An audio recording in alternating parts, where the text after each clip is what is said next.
Okay, I guess that worked. Hello, everybody. Hopefully, everybody can see me and hear me. Comments are working. Oh, sounds like I punched the mic. That figures. I don't know what's. Oh, and then there's a. Oh, apparently I cannot comment to Twitch. My apologies. If anybody's on Twitch, it looks like I can't. But everybody can see me and hear me. And wow, yeah, it's been that kind of a hair day, I guess. It's been out in the wind, and yeah. So you get windblown Sean. It's a little less sexy when it's not a supermodel. Anyway, what a week it's been. Do you know the last video that I released on YouTube was the weekend assignment from our last live stream? The infamously horribly unsuccessful demo during the live stream. It has been something. Hopefully, oh good, everybody. Hi Shane. Oh, let me try the comment thing on the new platform. Hold on. Also, is my mic is the volume correct? This platform doesn't have like a little a bouncy volume thing, oddly enough. I don't know why. That seems weird. It seems like it would have that. Let me testing. I guess that looks good. Yeah. Oh, I put a pre-filter or a preamp on my mic because everything was maxed out, and sometimes when I was editing I had to actually boost the volume, and that kind of annoyed me. So anyway, I did that. Gone in the days of posting daily. Yeah. Oh, what I wanted to try. Let's try this. Oh, good. Yeah, it pops up pretty nice. Yes, gone are the days of posting daily. The video isn't as good as normal. Well, that's interesting. I wonder why that is. It should be. I'm using StreamYard. It is 1080p, I believe. Let me look on YouTube. YouTube thinks it's 1080p. Yeah, 10, I guess. I wonder why it's not as good. I wonder if it's a. No, that's not good. Also, I'm just unattractive. That could be part of it too. Oh, Shane is on Twitch. Wait a second, give me my turn. Oh, yes. So here, Mason. First of all, Mason, I just want to point out, Mason now has an avatar icon thing. With the other platform, there was just for some reason it was just yellow blob. Shane, let's try Twitch. I like that it shows what platform you're on when I pop up the message too. Shane, you're on Twitch, so do me a favor. Can you see this on Twitch? Question mark. So, oh, that's interesting. So when I leave a comment, it puts it on all platforms. That is interesting. Hopefully everybody can see it. Oh, Roger saw it. Good. Or Roger saw it. No, Shane saw it. I appreciate that. So rude. What do I think about the A+ from CompTIA? Is it worth a take or not? The objectives in the exam is a lot. Yeah. So A+ is one of those interesting exams. It's a lot like, well, I haven't taught it in a number of years. It used to be part of the Cisco Academy in high schools. You could have you could teach the CCNA in high school, but it was a 2-semester program. And the first semester, you could teach, half of the stuff. And then the second semester, you could teach chats of stuff. But a lot of kids didn't take it for both semesters. So I don't remember if it was just something that, no, it was something that Cisco was trying. I mean, it was right when the Cisco Academy first came out. I don't even know if that's a thing anymore. But the first semester covered the first half of the CCNA stuff, but they included enough extras so that after one semester, a student could take the A+ exam. And so after the first semester, you could get A+, and then after the second semester, you could get your CCNA. I say all that to say that A+ is one of those courses that has just a lot of material in it. It's kind of like a broad, you're a nerd sort of certification. And yeah, Mason kind of hits the nail on the head there too. It depends on what you want to get out of it, because if I don't know that it's going to land you a job getting the A+ certification, but it's going to give you the information on like, it's so broad that it will potentially do a couple things. Show you your weak spots so you know like what to focus on, what to study on. It will show you the things that really interest you. You know, you may find like, you know what, networking is really what I love, or I really hate networking, but it turns out I love the hardware building aspect or something. You know, it teaches you a lot. The certification itself, I have a hard time recommending certifications if I don't see a direct financial gain from it. So the prep is always invaluable. I mean, you know, learn everything, right? So that part's you know, valuable. I don't know about the certification itself, but definitely prepping is good. So you get all the benefits of knowing the things you like or your weaknesses, your strengths, etc. Oh, YouTube's a few second lag. Oh, that's that could be, and that might be that I set it up. I set up low latency, I guess. And this is StreamYard, in case anybody wondered. It's just, I've been using Restream. Now I'm using StreamYard to go to multiple platforms. It has the built-in pop-up comments thing, which is kind of nice. So I just got the ITF plug. So it was part of a class. I don't know what ITF is. What is ITF Plus? ITF Plus. See if I can figure it out before somebody answers. ITF Plus. I don't know what that is. I might have to Google it. But yeah, what is the ITF Plus? I don't know what that is. Am I feeling better today? I'm okay today. Physically, I really wrenched my back yesterday picking up a dog, and so that was embarrassing. And today I'm really stiff, but I think it's going to get better instead of worse over the next couple days, so that's encouraging. Yeah. Oh, IT fundamentals. Okay. Oh, that's what Mason said too. Okay, cool. Yeah, and I think that having separate things as part of a larger class is pretty awesome. Like I said, it worked out so well in the Cisco Academy. I say it worked out so well. It worked out so well on paper. I don't think any of the kids actually got their A plus after the first semester, but it was nice to be able to show them a rationale for, you know, if they could only take it for a semester, why it was still worthwhile kind of thing. But yeah. Oh, let's see. I don't know how. So there are some things I like less about this platform. One is it's not as easy to. Oh, I guess I just look and see what one is turned a different color.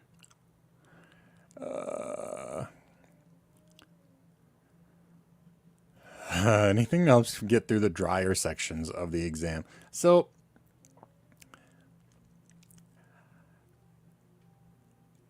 it can be dry teaching as well. And so for me, what I try to do is whenever I have a subject to teach or learn, you know, or whatever, but for the past couple decades, it's mainly been teaching. When it's a really boring or dry section, I start with the premise, okay, somebody in the world has found this so exciting that they have likely devoted the bulk of their career to focusing on it. You know, I mean, somebody's in charge of insert boring thing here. And so I try to figure out what it is that might have sparked them, and then try to just live in their shoes while I'm going through that material. Like, why could this be exciting? Even if it's something that the thought of doing for the rest of my life is just miserable. For this moment, how could it be exciting? What could be exciting about whatever? And it helps me to think that somebody's excited about this. And so that helps me when I'm teaching. And also, I think when you're getting through a really rough spot, just think, all right, yeah, this isn't my bag, but somebody's excited, and they deserve my my admiration. They deserve my respect in that. So anyway, I don't know if that helps or not, but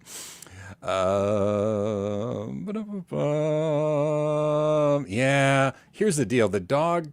So my sister and brother-in-law stopped by, and we had our grandpuppies both visiting, and they're reactive, and I mean they're not aggressive. If you've never had a dog that is reactive, It's kind of hard to explain because it sure seems like this is an aggressive dog that just wants to attack people, but it's the what comes out as aggression is mainly fear. I mean, a lot of aggression is fear. Boy, that was a deep cut. But for these dogs, it's fear for themselves, fear for people in their group or whatever, and so their instinct is to bark viciously, puff up their fur, and try to get people to go away because they, are afraid that whoever it is, the intruders, are going to attack them. And there's a process, if we put them on a leash and then we give the people treats and then we slowly introduce them and then they realize they're not a threat, it gets fine. But for a quick visit, generally we're just like, all right, we got to put the puppies outside. And so one of my grandpuppies, the one who doesn't live here, you say go outside and she'll just go outside. But the one that lives here is a little more stubborn. And so I just will pick her up and carry her in the backyard. But I picked her up wrong and tweaked my back. And anyway, so yeah, that's what being old is like. Oh, yeah. Yeah. Dryer. Yeah. Dryer section. I don't know if you were, confused by the terminology or if you're just being silly there, Lewis, but the parts that are tougher to wade through. Oh yeah. Which bite moves. Okay. I should just read ahead. I shouldn't interject myself before looking. What is a good way to earn CEU for Linux Plus to keep your certification valid?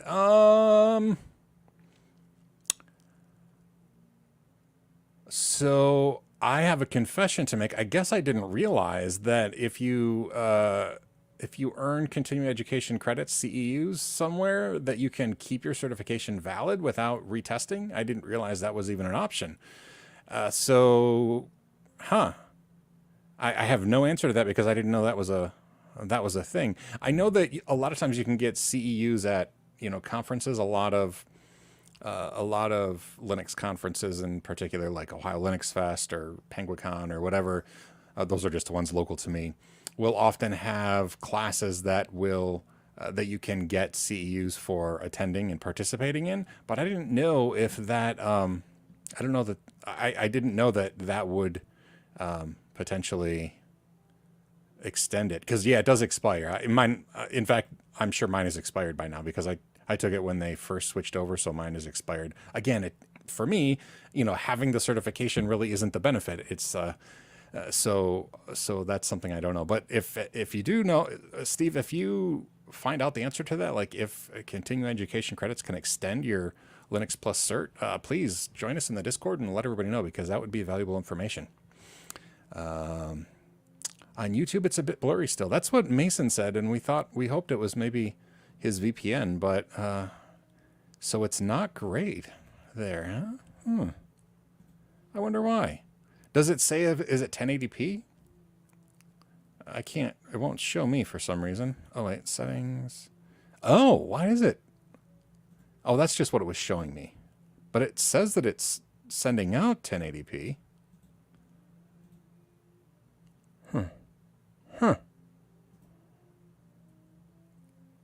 I don't know. I wonder. Oh, maybe I don't have the bandwidth. Let me try something. I wonder if I can do this. No, I guess I can't cancel. So this app also does a local recording, and I bet it's prioritizing bandwidth for that.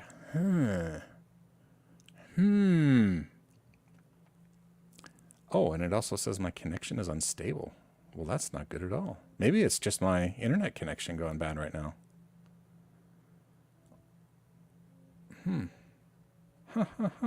Oh, I know what I'll do. You wanna do it? Wanna join me? Here, let's see if we can go to the tablet down here. Let's pop up a browser. Hi everybody. This is not a weekend assignment. We didn't have one of those, but let's troubleshoot together to find out what is going on. So just open up a web browser. Where is it? Where did it open up? Oh, there we go. Too many screens. All right. Let's bring this down here and just go to kermit.brainofsean.com. So this should be looking at my, let's see, this is a townhouse. All right, I guess it's, I mean, that shouldn't be too bad. I have 20 megabits up. I'm also live streaming BirdCam. Okay, I'm gonna do an experiment here. We are going to stop BirdCam, and then tell me if it gets a little bit better as it goes. Let's see. How do I do that from here? All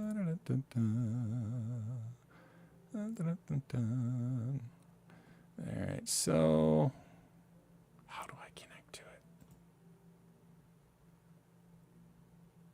All right, we'll go to other. Is it other? Sorry, I'm trying to find the program that I use to control the streaming computer, which is in the closet over there. Here we go. All right, I'm connecting to it.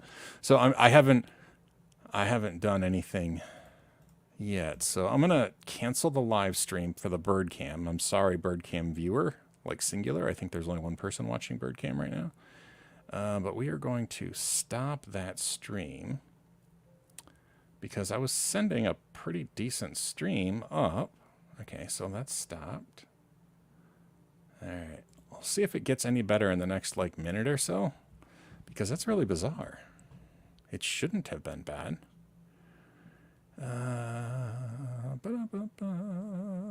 Oh, sorry, I was looking at the one up here. Let me. There. Okay, yeah, everybody let me know if it gets better in a minute, because I canceled one of the streams going up. I forget. So at my farm, I have gigabit fiber up and down, commercial grade, business class, prioritized traffic. But here at home, I just have a residential cable internet, which is not great. So anyway, I assume that was because I was on the other camera. Sorry about that. Sorry if you're looking at my balding head. That happens. All right. Yeah, I think it probably was me. And this has it has a little like network thing. It says my connection is unstable, which I don't know why it would be unstable. I guess I can do nothing about it. YouTube thinks my stream is in excellent health. I'm kind of curious if it's the new platform or if it's just the day that I'm having. I don't know. Anyway, so let's see. Still blurry when you more when you move. It's like it's in 480p. Yeah, I don't know why it's like that. I will have to play some more. I might have to do some live streaming like off the norm to see if it gets better. Because yeah, it should not be. I mean, and it's not just you, so I can't really. Maybe I can show you. Can I show you? Can I get this down here? Yeah. So, oh, I have to switch to that. Oh, there, we're kind of infinity here, but right here, this tells me that it is unstable. I'm not on Wi-Fi, of course. So I don't know what the deal is there. It's just weird. Oh well, we'll have to deal with it here and see how it goes. It thinks I'm streaming at 1080. I mean, that's where my setting is. So we'll go. Do you want to? Should we? I don't have a weekend assignment, but do you want to do something I've been working on together? Can I show you what I've been working on? We'll call this the weekend assignment. We'll call this the weekend project because it's not really an assignment. I didn't assign it to anybody, but I've been working on. So let me switch back to Wacom tablet. I also can't move the chat over, which is annoying. I used to be able to move my chat window around separately. I can't do that. I don't know. We'll have to see. Maybe this isn't going to be ideal.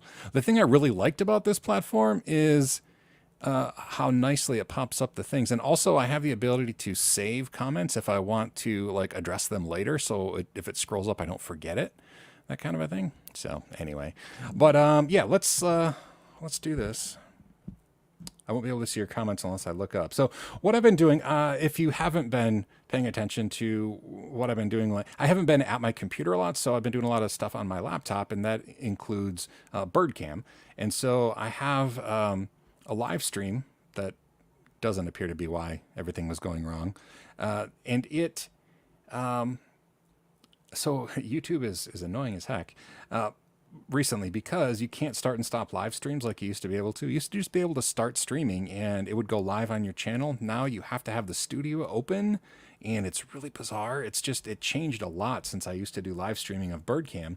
The other thing is, this is not the case for everyone, but if I try to automate YouTube uploads, the uploads go into locked private mode instantly, and so I can't automate that. Although some people are able to, and I went through a whole rigmarole with YouTube, and they finally denied my request for a verified API, blah blah blah. But that isn't what I was going to show you. So in this folder, I have this is like the past couple days of motion clips from my office window feeder. So right to my right is the window where the feeder is that I do the live stream on. But I download these clips every night. And this is just the birds when they appear. It just saves a clip of the video. But I want to have like a compilation highlight reel every day. And so what I do is I get this whole list. I extract this from Unify using a Docker image and stuff of a program from that I found on GitHub. It just basically extracts them as MP4s into a folder and you give it a date range. But then I have all these things. So what I do is I wanted to concatenate them all. And FFmpeg is just an incredible tool to do that. But in order to do it, you can't just say like concatenate the whole folder. You have to actually create a file. So I have to do like a quick for loop. And if you're not familiar with for loops, I do have a bash scripting playlist on YouTube that does all sorts of cool stuff with bash. And I would just do something like for f for files, just that's going to be the name of the variable, for f in star.mp4. So it's going to do all of, because I'm in the folder right now, so it's going to run a loop through every file name in this folder. And then I want it to do, this is what it's going to do every iteration. This is just a for loop one-liner. I want it to echo the word file, and then I have to use a backslash to escape because it has to be in single quotes. And so the backslash is just saying the next character I'm typing is actually what I want to type. I don't want you to treat it as though I'm typing the single quote for the command in the for loop or whatever. So anyway, it escapes the next character. So it's going to do the single quote, and then we have to do the name of the file. So $f, which will reference that file, and close that again. So again, a backslash to escape the character. And then I want to add every one of those into a file called just file.txt in the current folder.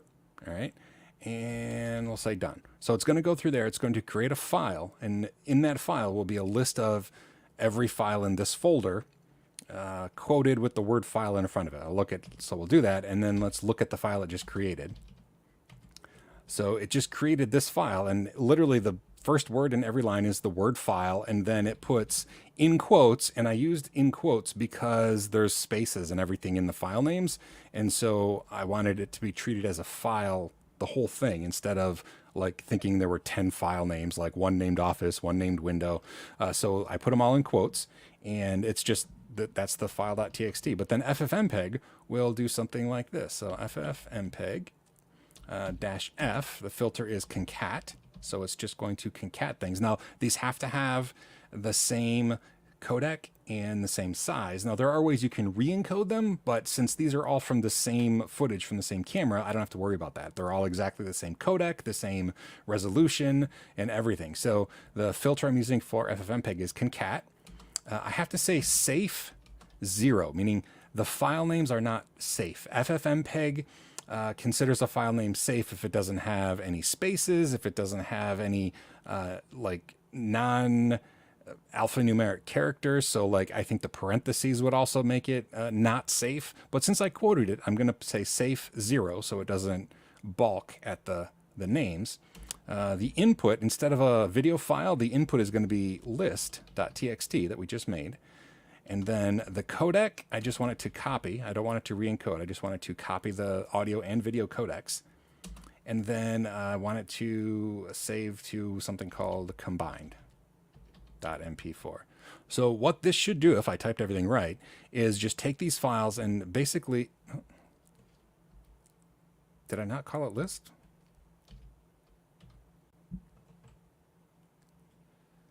Oh, fine. I didn't call it list. That was the deal. Okay. So pretend I actually remembered what I called it. File.txt is the name that I called it, apparently. So it's going to read every line from there, and it's going to create one video with all of them concatenated together. And it should go quick because it didn't have to re-encode anything.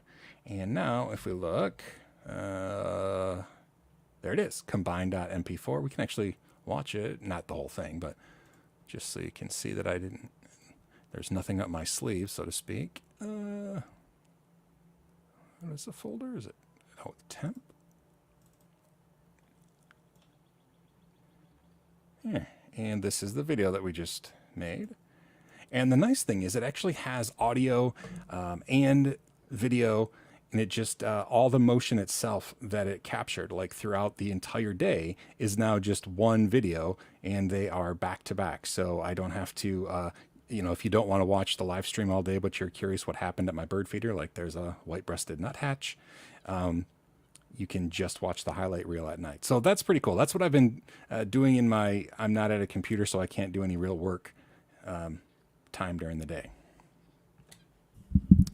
So anyway, hopefully you found that interesting. I found that interesting. How is the stream going as far as blurriness? Are we still blurry? I've lost the little thing that told me that what it's like. Like, you know, that little network thing that said, hey, your network is sucky. I don't have that anymore, so I don't know. Oh boy, I missed a lot.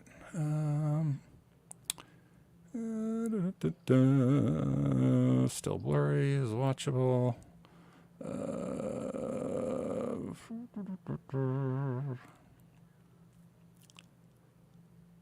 Yeah, the stream is struggling. So, no, that was the thing. I even canceled the bird, like the live stream. I don't know what the network stuff is. It could just be something wrong in with my network connection in general. I don't know what's going on. Can you do that with all MP3s? Probably. FFmpeg's good with audio and video, so you probably could do that with MP3s. They would most likely have to be the same bit rate, and like they would have to be like if they're VBR or CBR, make sure they're the same. Otherwise, you could re-encode a bunch of files. Just instead of doing the -C copy, you would do -C:(A), and then, you know, re-encode it into a different format. And audio would go really, really quickly. If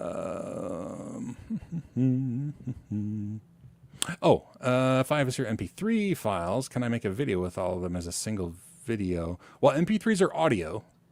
So, I mean, the nice thing about FFmpeg, I mean, you could, if you really wanted it to be a video with the audio files in it, you could use as the video input like a static like PNG file, and then it would just be like it would technically be a video, but it would be the same frame over and over and over and over and over and over and over. So so yeah, we'll see. Hopefully that, yeah, okay, with audio and video. Yeah, you can with FFmpeg. FFmpeg is like the Swiss Army knife of AV. It's really, really cool. I don't know. I apologize about the video quality. I don't know what's going on. It shouldn't be that way, but I guess apparently that's what we get today. I wonder if it is the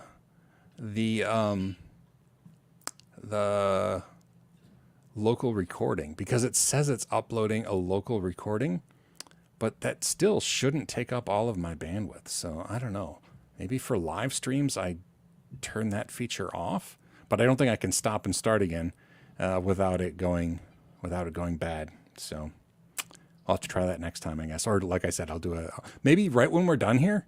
Yeah, so here's the deal. Right when we're done, in like however long it takes me to create another stream, we will do another one, and I'll turn off the local recording to see if that makes the difference. So like right towards the end, if you just hang out, you might have to go back to my channel. I don't know if it'll announce it or whatever, but we'll just do like another test one just to see if that makes a difference.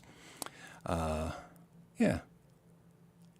Or let's see, that's what I'm at. Let's just do that now.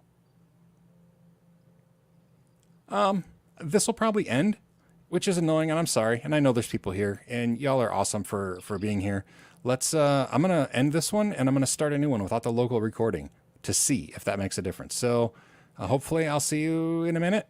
If not, that's okay too. I apologize, and have a great day. But I'm gonna be right back online in a second.